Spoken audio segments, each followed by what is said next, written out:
Step away from that child. Major Calvin Pierce's voice cracked across Gate 3 like a rifle bolt, and Ethan Cole froze beside the iron bench where a lost boy sat under his old brown canvas coat. Noah's small fist clamped around a bronze challenge coin, red security light flashing over its edge. Pierce pointed two gloved fingers at Ethan. Civilian threat. Behind them, a black command vehicle rolled to a stop. Ethan only said, "He was cold.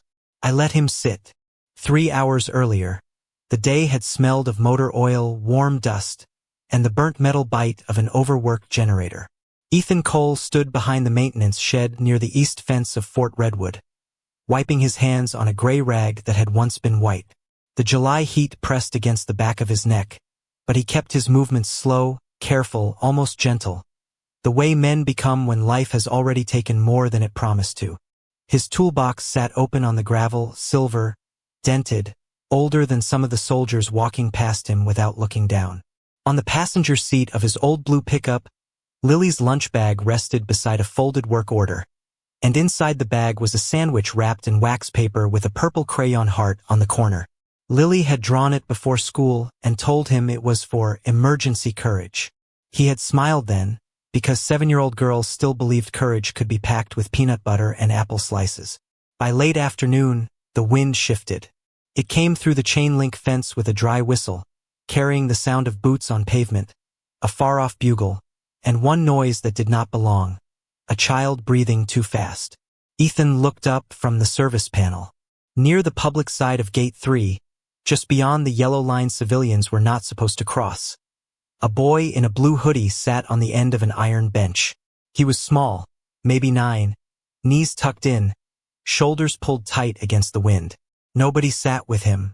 Nobody seemed to hear the thin sound coming from his throat. Ethan waited a moment because on a military base every line mattered. Then the boy looked toward the family housing road, looked away, and whispered to no one, "She won't come." That was when Ethan picked up Lily's lunch bag. He did not rush. He did not grab the boy or crowd him or ask too many questions. He stopped a few feet away and crouched low enough that the child would not have to look up at him. "You hungry?" he asked. The boy did not answer. His right hand stayed closed around something round and bronze, pressed so hard into his palm that his knuckles had gone pale. Ethan set the sandwich on the bench between them, then slipped off his canvas coat and laid it over the far end, letting the child choose whether to pull it closer. After a long silence, Noah did. That was the whole crime, if anyone had cared to see it honestly. A cold boy, a tired father, a sandwich from a little girl who believed in emergency courage. But the gate camera clicked above them. The red light blinked twice, and Major Pierce appeared from the guardhouse wearing the polite face of a man who had already decided what story he needed. "Sir," Pierce said, calm enough to sound official. "Move away from the miner." Ethan stood slowly, palms open, leaving space. Noah's fingers tightened around the coin. The bronze edge turned in the light, and for half a second Ethan saw one engraved word before Pierce stepped between them. Noah. Noah. The name sat on the edge of that bronze coin like a match struck in a dark room, there for one breath before Major Pierce's polished black boot shifted and blocked it from view. Ethan did not reach for it. He did not point.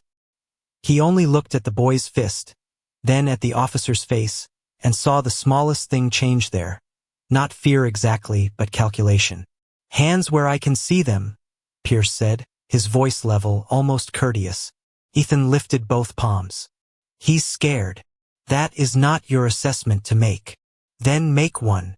The wind dragged dust across the concrete, thin and dry, scratching around the legs of the iron bench. Above them, the gate camera made a soft mechanical click as it adjusted its angle. Noah flinched at the sound and pulled Ethan's coat tighter around his shoulders, his chin disappearing into the faded brown canvas. Pierce smiled without warmth, the kind of smile men use when they want cruelty to look like procedure. "Sir, I'm going to need you to step away from the miner and identify yourself." Ethan nodded once and reached slowly toward the lanyard clipped to his shirt pocket. "Ethan Cole, contractor maintenance. I was called for the transfer unit at Gate 3. One of the guards took the temporary badge before Ethan could hold it up long enough. He turned it over as if the plastic itself might be guilty. Expired? Pierce asked. Temporary, the guard answered. Issued this morning. Pierce looked at Ethan's oil-stained sleeves, then at the dented silver toolbox by the service panel. Temporary men often misunderstand permanent boundaries. The words were quiet, but Lily heard them. She stood beside Ethan's old blue pickup, one hand resting on the open passenger door, her small face pale under the late sun. Her lunch bag, the one with the purple crayon heart, lay open on the seat behind her. She had been told to stay there. She obeyed because she was 7, because soldiers made the world feel too tall, and because her father had once taught her that staying still could be brave too. Daddy? She called softly. Ethan did not turn all the way around. He knew if he looked at her too long, she would see how much this cost him. It's okay, Bug. No, Pierce said, still professional, still neat. It's not okay until we know why a civilian employee was sitting alone with an unidentified child outside a secured gate. He wasn't alone. Ethan's voice remained low. I was here. That is the concern. A second guard opened Ethan's toolbox. Metal clinked against metal. Wrenches, wire strippers, voltage tester, spare fuses, a roll of black electrical tape, all of it ordinary, all of it suddenly treated like evidence. The guard lifted a screwdriver and glanced at Pierce, waiting for meaning to be assigned to it. Pierce supplied it with a small sigh. Bag the sharp tools for now. Ethan's jaw tightened once, then eased. He had learned long ago that a man could be stripped of respect faster if he fought for it in the wrong room. Noah watched the toolbox being searched, his eyes wide and wet but silent. Ethan saw the boy's gaze drift toward the sandwich on the bench, the wax paper, slightly open where Lily's careful purple heart had been smudged by dust. One guard moved too quickly around the bench and knocked it to the ground. The sandwich hit the concrete with a soft, ugly sound. Lily's lips parted. Noah looked away like hunger itself had embarrassed him. Ethan bent down before anyone could tell him not to. Leave it, Pierce said. It may need to be photographed. Ethan picked it up anyway, slowly with 2 fingers. He peeled back the wax paper, found the half that had stayed clean, and placed that part on the bench near Noah without pushing it toward him. The dirted half he folded into the paper and slipped into his own coat pocket, as if saving Lily from seeing what had been wasted. You can take my badge, Major, Ethan said. Just don't take the boy's last warm thing. For the first time, the nearest guard looked uncomfortable. It lasted less than a second. Pierce turned slightly, lifted his radio, and pressed the button with his thumb. Gate 3 to command. We have a civilian interference situation involving an unidentified juvenile. Minor is contained. Adult is being held for questioning. Static breathed through the speaker. Then came Colonel Evelyn Vance's voice, clean, controlled, carrying the weight of a woman used to rooms obeying before she entered them. Status on the child? Pierce did not look at Noah. He looked at Ethan. Responsive but non-compliant. Ma'am, we're handling it. Medical? Not indicated at this time. Noah's shoulders trembled under the coat. Ethan saw it. Lily saw it. Pierce chose not to. Name? Evelyn asked. A thin pause opened.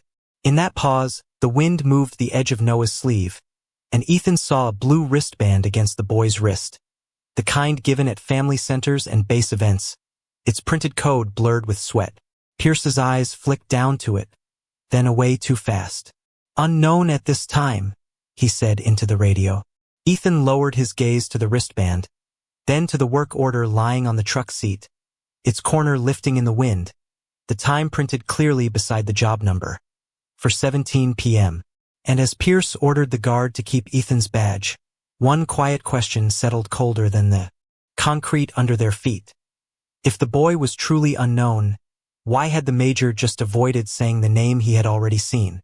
The question stayed with Ethan as the guards moved him, Noah, and Lily into the narrow waiting room beside Gate 3, a room that smelled of floor cleaner, wet wool, and old coffee burned too long on a hot plate.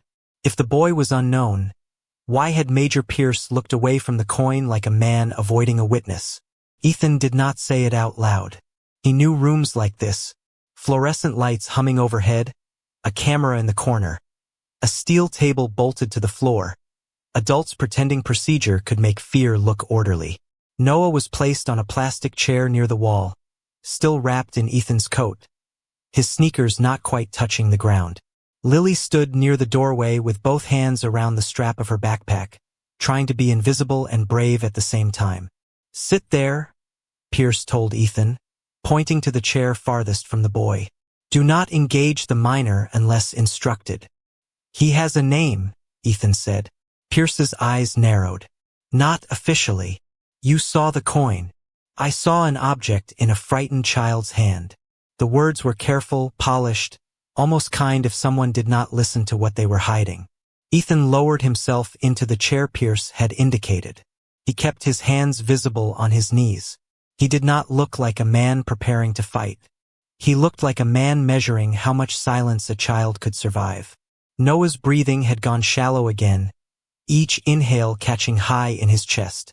A young guard stood too close, boots planted wide, belt radio crackling at his hip.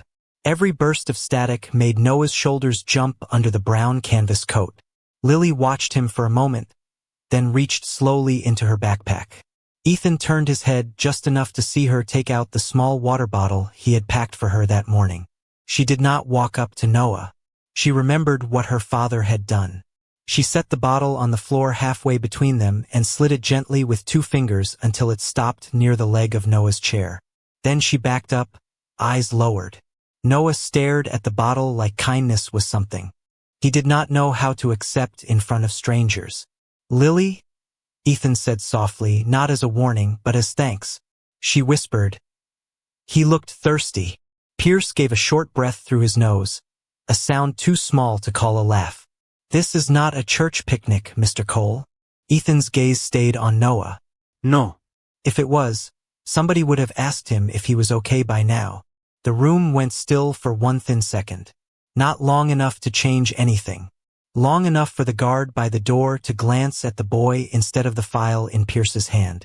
Noah moved then, not toward the water, but toward the wax paper still tucked beneath the clean half of Lily's sandwich. His small fingers found the purple crayon heart and traced it once. Ethan saw the boy's hand trembling. He also saw the blue wristband again, the one with the smeared family readiness code, damp against Noah's wrist. There were rules about evidence, about touching, about staying in your lane. But there were older rules too, rules fathers learned in kitchens at midnight and hospital waiting rooms and empty bedrooms after bedtime. Do not corner a scared child. Do not make hunger shameful. Do not take the last thing that makes him feel human. "Can he have a pencil?" Ethan asked. Pierce looked up. "Why?" "Because talking is hard when everybody is taller than you." The young guard almost smiled, then caught himself. Pierce hesitated, then nodded once as if granting a favor cost him nothing. Lily pulled a short yellow pencil from the side pocket of her backpack and handed it to the guard, who passed it to Noah like it might break. Noah did not write at first. He pressed the pencil tip into the wax paper so hard it left a dark dot. Then a line. Then another. A crooked square. A door. A bench. A number written unevenly, 214. Below it, 2 words appeared in small, cramped letters. Mom forgot. Ethan felt something quiet and old move through him. Not surprise. Recognition. After his wife died, Lily had once sat on the kitchen floor with her shoes on the wrong feet and asked whether heaven had taken her mother because Ethan had not driven fast enough. Children did that. They turned absence into blame because blame was easier to hold than grief. Noah's words were not a statement. They were a wound drawn small enough to fit on sandwich paper. "Let me see that," Pierce said. Noah pulled the paper back to his chest. "It's just trash," Pierce added softer, trying to sound patient now that the camera was watching. "We'll clean this up." Ethan stood halfway, then stopped before the guards could react. "Don't throw it away." Pierce turned. "Excuse me?" Children draw what they can't say. Ethan's voice did not rise. That paper matters to him. This paper is not part of a formal statement. Maybe that's why it's honest. Static cracked through Pierce's radio before he could answer. "Command to Gate 3. Has the child identified himself? Colonel Vance's voice was still controlled, but something underneath had tightened. Pierce lifted the radio. Negative, ma'am. Boy refuses to identify.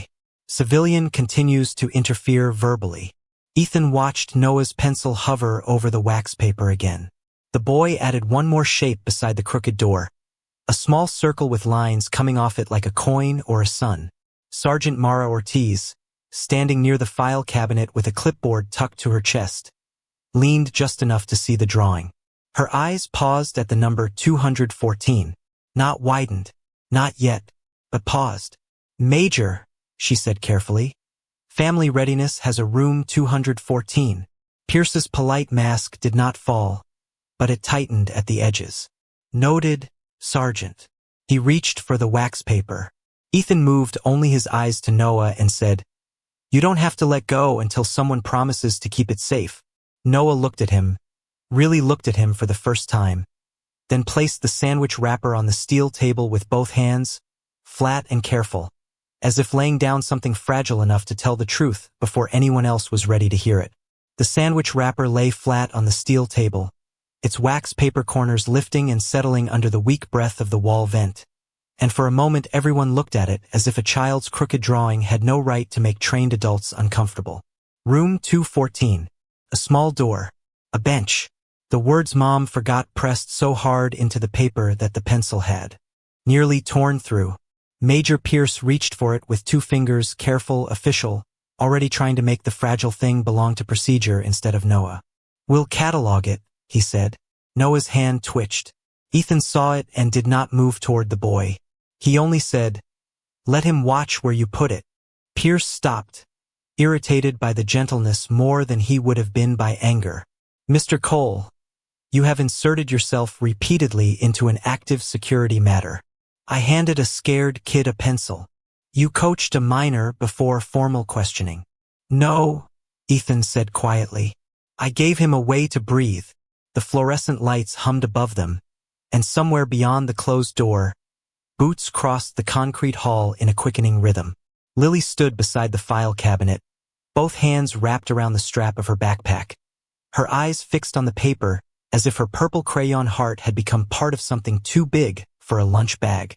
Sergeant Mara Ortiz remained near the table, her clipboard hugged to her chest, her gaze moving from the number 214 to Noah's blue wristband and back again. She did not speak a second time. Not yet. The door opened before Pierce could answer Ethan. Colonel Evelyn Vance stepped in wearing her service cap low, her uniform immaculate, her face carved into the kind of calm that made younger soldiers straighten without thinking. The room seemed to lose temperature. Even the radio static sounded smaller. Pierce turned toward her with immediate respect, almost relief. "Colonel, we have the situation contained."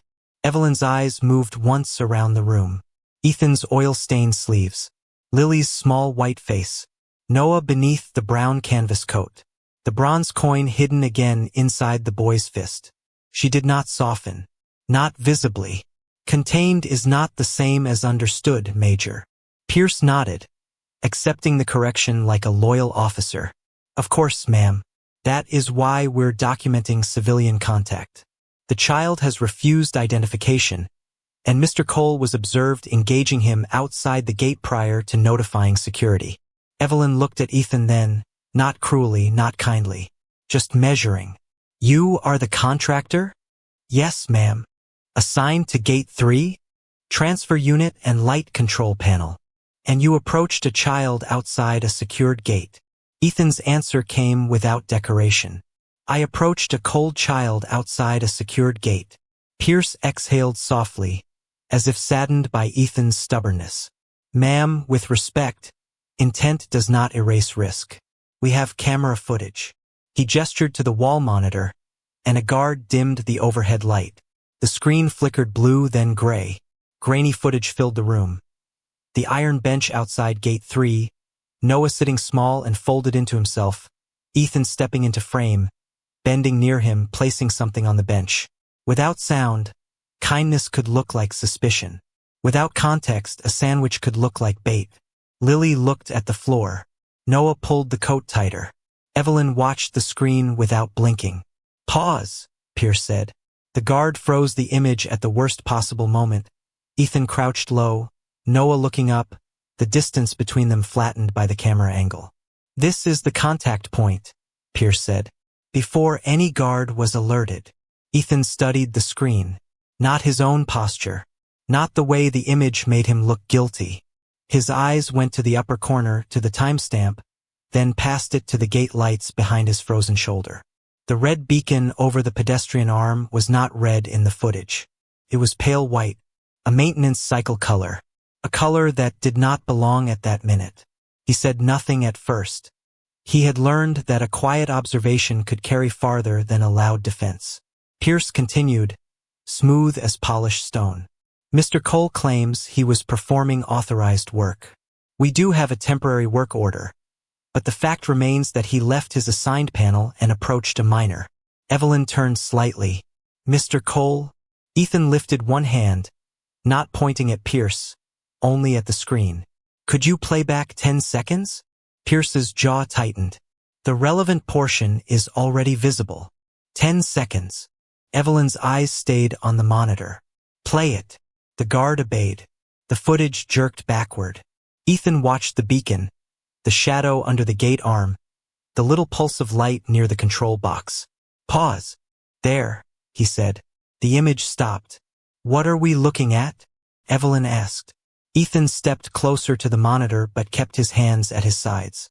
"That beacon is white." Pierce gave a mild shrug. "Gate lighting shifts depending on camera exposure." "Not that one." Ethan's voice remained level. "White means the panel was coming off a power dip. It holds for 90 seconds after reset, then goes red." Pierce turned, polite mask firm. "Again, Colonel, we don't need electrical theories from a day laborer." The word day laborer landed in the room with the soft ugliness of something meant to be deniable. Ethan did not flinch. He looked at the work order lying beside his confiscated contractor badge. "I reset that panel at 4:17. Ortiz's eyes lowered to the paper. Evelyn followed them. The work order showed the time printed beside the job number, smudged at the corner with Ethan's thumbprint of gray oil. "This clip says 4:11, Ethan said. "If that were true, the beacon should still have been red. Unless the camera clock is slow." Pierce answered too quickly. "A minor variance does not change the fact that you approached him." There it was. Too quick. Too ready. Evelyn's gaze shifted from the monitor to Pierce, then back again. "How much variance?" Ethan asked. Nobody answered. The wall clock above the file cabinet ticked loud in the silence. Lily raised one small hand halfway, then lowered it. Ethan saw her and gave the slightest nod. She swallowed. "The red light blinked after Daddy fixed it," she said, her voice barely there. "I was counting because I was bored." Pierce looked at her with professional patience that did not quite hide annoyance. Children are not reliable timekeepers. Lily's cheeks burned, but she did not argue. Ethan did not let anger enter his voice. "No, sir, but clocks are." He pointed finally to the monitor's timestamp, then to the analog clock, then to the work order. "That camera didn't lie. It got tired after the power dip." Evelyn stared at the frozen frame. For the first time, her certainty did not break, but it shifted its weight. "Major, preserve the original footage, all gate logs, and body cam from first contact." Pierce's face remained composed. "Already in process, ma'am." Ortiz looked down at Noah's blue wristband again, then stepped to the side terminal and scanned the smeared code with a handheld reader. It beeped once, thin and sharp. The screen reflected in her eyes. She did not speak until Evelyn looked at her. "Colonel," Ortiz said carefully, "family readiness scan shows this wristband left room 214 before the reported missing time." The hum of the lights seemed to grow louder. Ethan looked from the wristband to the frozen white beacon on the screen, and the first crack in the story widened just enough for a colder question to pass through. If Noah had left before anyone said he was missing, who had been waiting to admit he was gone? The handheld reader beeped once, and the sound seemed too small for the damage it did. Sergeant Mara Ortiz stared at the screen, then at the blue wristband around Noah's wrist, the smeared barcode still clinging to his skin like a question nobody had wanted to ask. Family readiness scan shows this wristband left room 214 before the reported missing time, she said again, quieter this time, because the second saying made it worse. Major Pierce did not move for half a second. Then his professional face returned, smooth and almost sympathetic. Scanner errors happen, Colonel. Children pull wristbands off. They trade them. They wander. We should avoid drawing conclusions in front of the minor. Noah shrank inside Ethan's coat at the word wander, as if it made him smaller than lost, smaller than afraid, just a problem with legs. Colonel Evelyn Vance remained beside the monitor, one hand resting on the back of a metal chair. She had heard enemy briefings, casualty reports, budget failures, and men lie with clean voices. Still, something in the room made her hand tighten slowly around the chair rail. Ethan saw it, but he did not mistake it for trust. It was not trust yet. It was only the first weight of doubt landing where command could no longer ignore it. "Run the scan again," Evelyn said. Ortiz did. The reader beeped. Same result. Same time. Same quiet wound. Pierce stepped closer, lowering his voice as if offering shelter from embarrassment. "Mom, recommend we move this review to my office. We have a civilian present, a child in distress, and incomplete data. I can handle the internal side while MPs process Mr. Cole's unauthorized contact." Ethan looked down at Noah. The boy's lips had gone pale. The wall vent rattled once, and outside the waiting room, a warning tone pulsed through the gatehouse speakers, short and sharp, part of the lockdown cycle. Noah jerked so hard the chair legs scraped against the tile. His hands flew to his ears. The bronze challenge coin slipped from his fist, struck the floor, and rolled in a wobbling circle toward the center of the room. "Secure him," Pierce said at once. 2 guards moved in. Not violently, not cruelly, just too fast, too tall, too sure that safety meant control. Noah folded down, sliding off the chair and tucking himself beneath the edge of the steel table. His breath broke into quick, panicked pieces. Lily gasped near the file cabinet, one hand over her mouth. Ethan rose, but not forward. Sideways, away from Noah. He put both palms out, low and open, making himself smaller instead of bigger. "Stop," he said. Pierce snapped his eyes toward him. "Sit down, Mr. Cole. You're crowding him. This is a secured facility. He's under a table. He needs to be removed from civilian influence." Noah made a small sound then, not a word, not quite a cry, but enough to make Evelyn's posture change. Ethan heard it too. He had heard that kind of sound once from Lily in the grocery store 6 months after the funeral, when a balloon popped behind her and she thought the world had broken again. You could not command a child back from that place. You could only make the room less dangerous. Ethan lowered himself slowly to one knee, still several feet from the table. "Noah," he said, because the coin had already given him that much and because the boy deserved to be spoken to like a person. "Nobody's grabbing you. Look at the floor." Pierce turned sharply. "Do not address him." Ethan did not look away from the space beneath the table. "Look at the coin, buddy." The bronze coin had stopped near Evelyn's boot, face up under the fluorescent glare. The red gate light from outside leaked through the narrow window and washed across its ridged edge. Noah's eyes found it. His breathing still shook, but it had somewhere to go now. "One breath for Noah," Ethan said softly. "One breath for Mom. One breath for home." The words were simple enough for a frightened 9-year-old. That was why they worked. Noah's shoulders trembled. His fingers loosened from his ears. The room seemed to hold its own breath with him. Even the guard nearest the table stopped moving, one boot half raised, as if the tile had warned him not to take another step. "One breath for Noah," Ethan repeated. "One breath for Mom." Evelyn bent slowly and picked up the coin. She had meant only to move it closer to the boy. That was what anyone watching would have thought. But when her thumb brushed the engraving, she went still. The room did not notice at first. Pierce was too busy keeping his voice calm. "Colonel, this is exactly why we should isolate the child from outside emotional influence. Evelyn did not answer. She turned the coin beneath the light, and the letters appeared clear, worn at the edges from being held too often. Noah, come home brave. Mom. The chair beneath her hand made a faint metallic click as her grip released. Ethan saw the words at the same moment she did. He understood then that the coin was not just comfort. It was not just a keepsake. It was a bridge, and the child under the table had been holding one end while every adult in uniform argued about whether he was allowed to be afraid. Pierce reached for the coin. I'll secure that, ma'am. Noah's head lifted from beneath the table. His voice cracked, small but sudden. Don't take it. Pierce stopped with his hand still out. The air conditioner hummed loud in the silence that followed. Evelyn looked from Noah to the coin, from the coin to Ethan, then finally to Pierce. She did not accuse him. She did not explain herself. She only placed the coin on the floor where Noah could see it, then lifted one hand toward the guards without turning her head. Everybody stepped back. Now. The guards obeyed before Pierce could soften the order.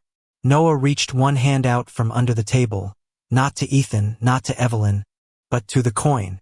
Ethan backed up another inch to show him nobody would crowd the choice. That tiny retreat did more than any speech could have done. Noah breathed again. Respect is also a safety protocol, Ethan said, almost under his breath. Ortiz heard it. Evelyn heard it. Pierce heard it too, and his polite mask tightened around the mouth. Colonel, he said carefully, we are letting emotion complicate procedure. Evelyn's eyes did not leave the boy. No, Major. We are letting evidence complicate convenience. Ortiz's handheld reader remained on the table, the wristband scan still glowing beside the time Noah left room 214. The frozen camera frame still showed the wrong-colored beacon. The work order still said 417. The sandwich wrapper still held a child's drawing of a door, a bench, and the words Mom forgot. None of it proved the whole truth yet, but it proved one thing clearly enough to change the temperature of the room. Ethan Cole had not invented the child's fear, and Major Pierce was no longer the only one allowed to explain it. Then Noah, still half hidden beneath the steel table, pointed at the blue wristband and whispered to his mother without knowing the room had finally understood who she was. I left before they said I was missing. I left before they said I was missing. Noah's whisper did not fill the room. It emptied it. The words hung under the fluorescent lights while the blue wristband reader still glowed on the steel table, showing a scan time that did not belong to Major Pierce's version of the afternoon. Evelyn Vance looked at her son beneath the table, then at the bronze coin on the floor, then at the frozen camera frame where the beacon shone white instead of red. She did not rush to comfort him, though every line in her face wanted to. Command had trained her to hold still until the facts stopped moving. Motherhood made that stillness hurt. Sergeant Ortiz, she said, her voice lower now, pull family readiness attendants for room 214. Pierce stepped forward half a pace. Colonel, I strongly recommend we move the child out first. He's distressed, and this review is becoming broader than necessary. Ethan kept his eyes on Noah, not on Pierce. Broader than necessary is where children usually get lost, he said quietly. Pierce gave him a look polished enough to pass for patience. Mr. Cole, you are still not cleared to advise command procedure. Ethan nodded once. Then don't take it as advice. Take it as a father noticing the room. Evelyn's eyes flicked to him, not warmly, but differently. That difference did not free him. It did not forgive him. It simply marked the first time she considered that the man in oil-stained sleeves might be seeing what uniforms had missed. Ortiz moved to the small side terminal. The printer behind her coughed awake, clicked twice, and began feeding out paper with a dry mechanical stutter. No one spoke while it printed. Noah crawled slowly from under the table, still clutching the coin now, his knees dusty, Ethan's coat slipping off one shoulder. Ethan did not help him up. He only shifted the chair back with his foot so the boy had room, then looked away for half a second to let Noah keep what dignity he could. That small mercy was not lost on Evelyn. She saw it in the reflection of the dark monitor. A poor contractor making himself less important so a frightened child would not feel watched. Ortiz tore the paper free. Room 214 family hour attendance, she said. Noah Vance marked present at 4:38. Evelyn's face did not change, but her hand closed around the back of the chair again. And the wristband? Ortiz checked the reader. Exit scan at 3:51. The numbers did not argue. They simply stood there, cold and plain. Pierce tilted his head as if studying an unfortunate clerical error. Those events are busy. Staff sometimes batch attendance after the fact. Who signed the sheet? Evelyn asked. Ortiz hesitated just long enough for Pierce to notice. Initials look like RD, ma'am. Family staffer Rebecca Dunn. Call her. Pierce's radio crackled. He reached to lower the volume, but Evelyn's eyes cut to his hand, and he stopped. Ortiz used the wall phone. While it rang, Ethan glanced toward the service corridor window. The late sun had shifted orange across the glass, and beyond it Gate 3 looked almost peaceful, as if the world outside did not know a child's fear had started bending steel inside. Lily stood closer to Ethan now, not touching him, but near enough that her shadow overlapped his boot. He could feel her watching him, trying to understand why adults with badges could be wrong and still sound so sure. The phone clicked. Ortiz listened, then repeated the question softly. Her expression tightened. Rebecca says she marked Noah present because Major Pierce told her the commander's son was accounted for with security.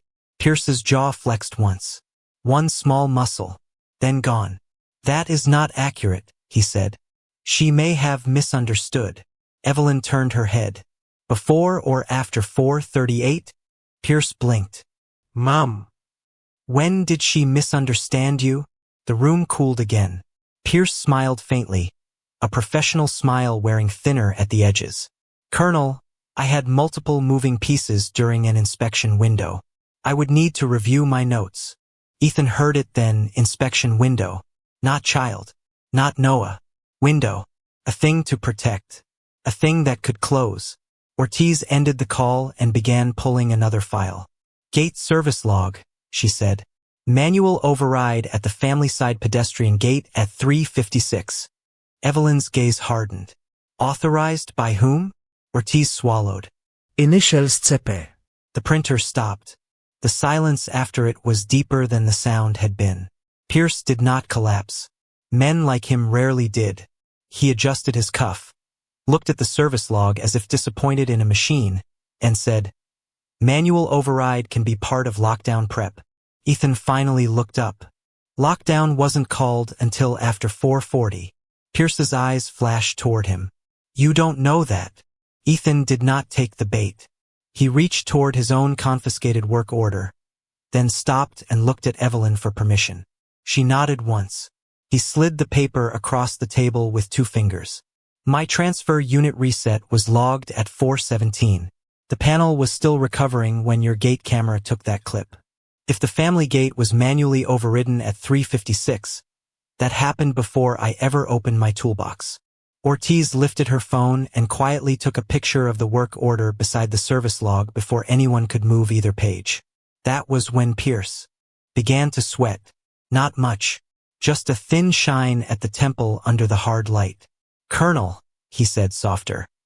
With respect, this is exactly why incomplete technical data should not be discussed in front of a civilian employee and a child. Noah flinched at the word child, as if it erased his name again. Ethan saw it and chose not to strike with the truth even though truth had finally given him a blade. He could have pointed at Pierce. He could have said he knew. He could have made the room turn. Instead, he picked up the sandwich wrapper from the edge of the table and placed it carefully beside the attendance sheet. He drew room 214 before he knew you were checking records, Ethan said. That doesn't prove who failed him, but it proves he was trying to tell you where the hurt started. Evelyn stared at the crooked door on the wax paper, the bench, the words Mom forgot. For the first time, her command mask thinned enough for the mother beneath it to show through. I missed family hour, she said, not as a question. Noah looked down. You said you'd come. Her breath caught once, so quietly only Ethan, standing nearest, heard it. Pierce used that opening. Ma'am, your schedule was changed for the inspection. No one is blaming the boy for being upset. Ethan looked at him then. But somebody was ready to blame him for wandering, and me for finding him. Ortiz, still at the terminal, frowned at a small notification. There's a dispatch note saved as draft. Pierce's head turned too quickly. Sergeant, not now. Evelyn's voice cut through both of them. Read it. Ortiz looked at the screen, then at Noah, then lowered her voice. Do not escalate until inspection clears. The wall phone began to ring again, sharp and sudden, but no one reached for it. The draft note sat reflected in the glass of the dark monitor. The service log lay beside the work order. The wristband scan glowed beside a child's drawing, and the bronze coin rested in Noah's fist like the only promise that had not been revised. Evelyn straightened slowly, and when she spoke, her voice no longer belonged to a closed room. This goes to the briefing room. All of it. Now. The hallway to Fort Redwoods. Main briefing room was long, windowless, and too clean, the kind of corridor where polished floors reflected boots before faces. Ethan walked through it with his hands free but his contractor badge still missing. His oil-stained sleeves rolled down now, not to hide the grease, but because the air conditioning made the building feel colder than the gate. Lily stayed close to his left side, one small hand hooked around two of his fingers. Noah walked ahead with Colonel Evelyn Vance, not holding her hand yet, but close enough that her shadow touched his shoulder. The bronze challenge coin stayed in his fist. Every few steps, his thumb rubbed its edge like a prayer he was not ready to say out loud. Behind them, Major Calvin Pierce carried a folder against his chest, neat, controlled, his face arranged into concern. Sergeant Mar Ortiz followed with the work order, the wristband scan printout, the sandwich wrapper sealed in a clear evidence sleeve, and photographs of the service panel. No one spoke until they reached the double doors. Beyond them waited the senior duty officers, military police, two family readiness staff members, and the quiet pressure of a room that preferred clean answers. Evelyn stopped with her hand on the door handle. She looked at Noah. You can sit behind me. Noah shook his head once, a child's small refusal. Then he looked back at Ethan. Can I sit where I can see him? Evelyn's jaw tightened, not from anger, but from the cost of hearing that another father's steadiness had become her son's safest landmark. Yes, she said. You can sit where you can breathe. The briefing room opened under white ceiling panels and a wall-sized screen. The American flag stood in one corner, the Fort Redwood crest in the other, and the long table in the center shone with the dull gloss of old authority. Ethan did not walk in like a vindicated man. He walked in like a man aware that poor people are often allowed into official rooms only when someone needs them to explain themselves. A few officers glanced at his boots. One looked at Lily, then away. Pierce noticed those glances and used them without touching them. Colonel, he began, standing at the screen, with a remote in his hand. For clarity and to prevent rumor, I'll summarize the facts as they appeared at Gate 3. Evelyn did not sit. Summarize carefully. Pierce nodded, the perfect officer. The screen lit up with the same frozen frame from the gate camera. Ethan bent near Noah, the bench behind them, the angle flattening distance into guilt. A civilian contractor left his work area and initiated contact with a distressed miner outside a secured access point, Pierce said. At that time, the child had not identified himself, and Mr. Cole had not notified security. A murmur moved down the table. Not loud. Worse than loud. The kind of quiet judgment men make when a story fits their bias too easily. Pierce continued, We now know the child is connected to command staff, which makes documentation even more important. My priority was containment, safety, and avoiding public panic during an inspection window. There it was again. Inspection window. Neat, reasonable, poisonous. Ethan felt Lily's grip tighten. He did not squeeze back too hard. Children should not have to hold up their fathers in public. Evelyn turned to Ortiz. Evidence in order. Ortiz stepped forward, and her hand trembled only once before discipline steadied it. She placed the bronze challenge coin on a folded cloth at the center of the table after Noah reluctantly opened his palm. Item 1, she said. Coin recovered from Noah Vance's hand at Gate 3. Engraving identifies personal connection to Colonel Vance. Pierce lifted a hand, gentle as a Sunday school teacher. No one disputes the coin now, Sergeant. But it does not speak to Mr. Cole's conduct. Ethan looked at the coin and said nothing. Noah did.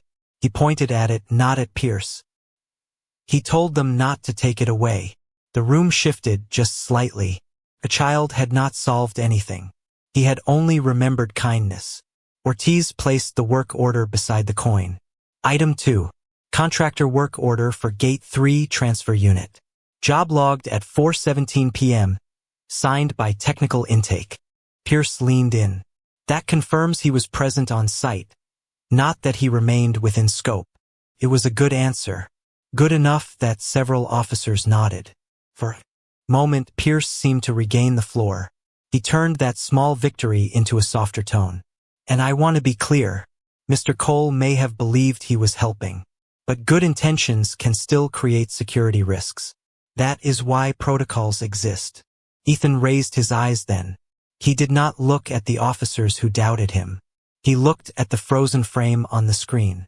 If I was the danger, he said, why did your system wait so long to look for him? The sentence did not accuse. It opened a door. Ortiz placed the blue wristband scan printout beside the work order. Item 3. Family Readiness Wristband Exit Scan. Noah Vance left room 214 at 3:51 p.m. She added the attendance sheet. Room attendance marked him present at 4:38 p.m. A family readiness staffer at the far end of the table put both hands over her mouth. Pierce responded before the room could breathe. Batch attendance is common during high-traffic events. Staff are overwhelmed. It is unfortunate, but not malicious. Evelyn watched him closely now. And the manual override? Ortiz laid down the service log. Family side pedestrian gate manual override at 3:56 p.m. Initials CP. Pierce smiled sadly, as if disappointed by the misunderstanding. I authorized several manual functions today due to the inspection. That does not mean I knew the child had left. It means I was preparing the site. Preparing the site? Ethan repeated, quiet enough that the words did not feel like interruption. Or preparing the story? A chair stopped creaking halfway down the table. Pierce's eyes flashed, but his voice stayed controlled. Mr. Cole, I understand you feel defensive. No, Ethan said. I feel responsible for a boy who was colder than your paperwork. Evelyn's hand came down slowly on the folder before her. Not hard, just enough to end the rhythm Pierce had been setting. Continue. Ortiz placed the sandwich wrapper in its clear sleeve beside the other documents. Lily leaned forward a little when she saw the purple crayon heart, then tucked herself back against Ethan. Ortiz's voice softened. Item 4. Drawing made by Noah before formal review. Room 214. A door, a bench, and the phrase Mom forgot. Noah looked down. At the table. Evelyn looked at the drawing as if it were the first honest report of the day. Pierce tried one more time. A distressed child's drawing should not be used to assign operational fault. Ethan answered before anger could. It's not for blame. It's so the truth doesn't get buried under cleaner words. The room became very still. Evelyn turned toward the side terminal. The dispatch archive. Pierce's composure thinned. Colonel, I recommend reviewing that privately before exposing personnel to incomplete audio. The base does not become stronger by hiding where it failed, Evelyn said. Ortiz connected the archive feed to the main screen. A file appeared with a timestamp, then another, then the draft note below it. Do not escalate until inspection clears. Pierce stood straighter, eyes fixed on the screen as if posture could hold back sound. Ortiz's finger hovered over play. Ethan felt Lily's small hand slip fully into his, and across the table, Noah closed his fist around the coin again. The final recording waited on the screen, one click away from proving whether Gate 3 had held a misunderstanding, or a lie wearing a uniform. Ortiz clicked play, and the briefing room stopped belonging to rank. A burst of static cracked through the speakers, followed by the flat, recorded voice of a gate dispatcher. Major Pierce, Family readiness reports the commander's boy is unaccounted for. A pause. Paper rustled on the audio. Then Pierce's own voice came through, lower than it had been in the room, but unmistakable. Do not escalate until inspection clears. Keep it internal. No one moved. The projector fan hummed against the ceiling. Somewhere near the back wall, a pen rolled off the table and tapped once against the floor, but no one bent to pick it up. Pierce stared at the screen, his face still arranged in command, but his right hand had closed too tightly around the edge of his folder. The knuckles had gone white. Evelyn did not look at him yet. She watched the timestamp below the audio file as if the numbers themselves were speaking. 4:02 p.m. Ethan's work order still lay on the table beside the bronze challenge coin. 4:17 p.m. The distance between those two times was no longer paperwork. It was a child sitting unseen between systems that should have protected him. Ortiz swallowed and clicked the next file. Original Gate 3 footage, she said. Untrimmed. The screen flickered. The iron bench outside the gate appeared again, but this time the frame began earlier. The bench was empty. The red security light blinked. A military police vehicle passed and kept going. Then Noah entered the edge of the frame alone, small in the blue hoodie, walking with the careful uncertainty of a boy who did not want to be noticed but wanted badly to be found. He sat on the far end of the bench and waited. 1 minute passed on the screen. Then another. In the briefing room, nobody whispered now. The footage continued, merciless in its simplicity. Noah looked toward the family housing road. He looked toward the guardhouse. He took the challenge coin from his pocket and held it in both hands. He wiped his face with his sleeve. 5 minutes. 6, 7. The officers who had glanced at Ethan's boots earlier now stared at the floor. Pierce lifted his chin. The child may have been waiting for any adult to approach. The contractor still failed to immediately notify security. It was a reasonable sentence in the shape of a life raft, but it sank before it reached anyone.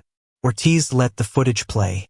Ethan appeared at the service panel first, not near Noah. He was carrying his toolbox, shoulders bent with the tired rhythm of a man there to fix what he had been paid to fix. He opened the transfer unit. The beacon above Gate 3 flashed white, then red, then white again during the reset. The timestamp read wrong against the work order, just as Ethan had said. Ethan looked toward the bench once, then back to the panel. The video had no sound, but everyone could see the moment his attention changed. Noah curled forward, shaking. Ethan closed the panel, wiped his hands on a rag, and walked toward the bench slowly. He stopped several feet away. He crouched, not close enough to trap the boy. He placed the sandwich on the bench. He removed his coat and laid it down where Noah could choose it. Then he backed up. Only after Noah pulled the coat around himself did Ethan turn toward the guardhouse and raise one hand to get attention. Evelyn's breath left her in a sound too quiet to be called a sob. Noah heard it anyway. He looked at her, then down at the coin in his hand. Ortiz placed the wristband scan, attendance sheet, service log, and draft dispatch note under the document camera. One by one, they appeared on the large screen. Exit scan, 351. Manual override, 356. Initial CP dispatch note, 402. Work order, for 17. Attendance marked present, for 38. Gate footage showing Ethan arrive after Noah had already been alone. The evidence did not shout. It lined up, and when truth lines up, lies do not fall dramatically. They run out of room to stand. Pierce tried once more. His voice had dried at the edges.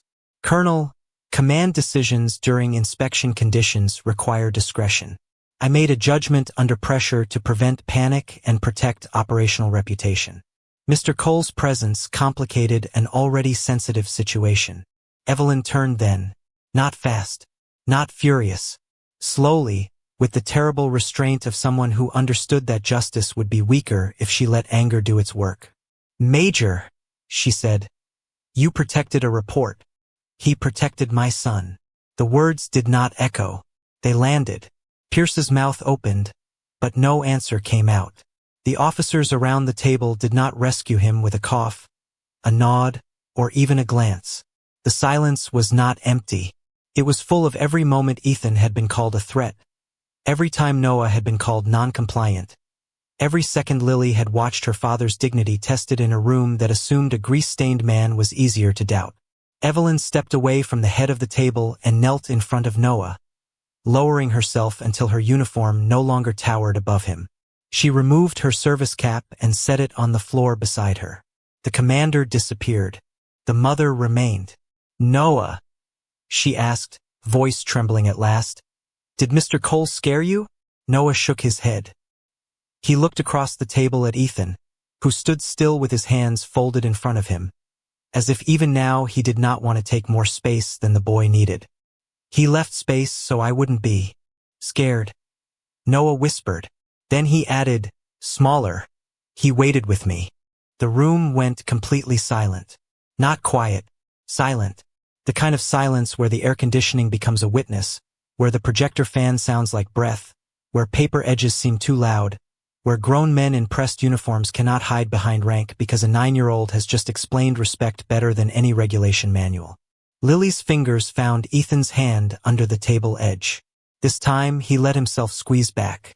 Not hard, just enough to tell her he was still there. Evelyn stood, the coin in Noah's palm catching the light between them. "Major Calvin Pierce," she said, each word official now. "You are relieved of duty pending Inspector General and JAG review. Sergeant Ortiz, preserve all recordings, body cam, logs, scan data, and footage. Military police will secure the archive. Mr. Cole's temporary hold is lifted immediately, and any preliminary notation identifying him as a civilian threat will be removed." Pierce's folder slipped from his hand and struck the table flat, papers shifting beneath his palm. He did not yell. He did not confess. He only looked away from the camera feed, and that was enough. Ethan could have spoken then. He could have demanded an apology in front of every person who had doubted him. Instead, he bent, picked up the bronze challenge coin from where Noah had set it near the table's edge, and placed it back into the boy's open hand. "Keep hold of what brought you home," he said. Noah closed his fingers around it and finally breathed like a child no longer waiting alone on a cold bench. Justice had begun, but the wound in the room had not healed yet, and as every eye turned toward Ethan Cole, the question became what a man with restored dignity would choose to do with it.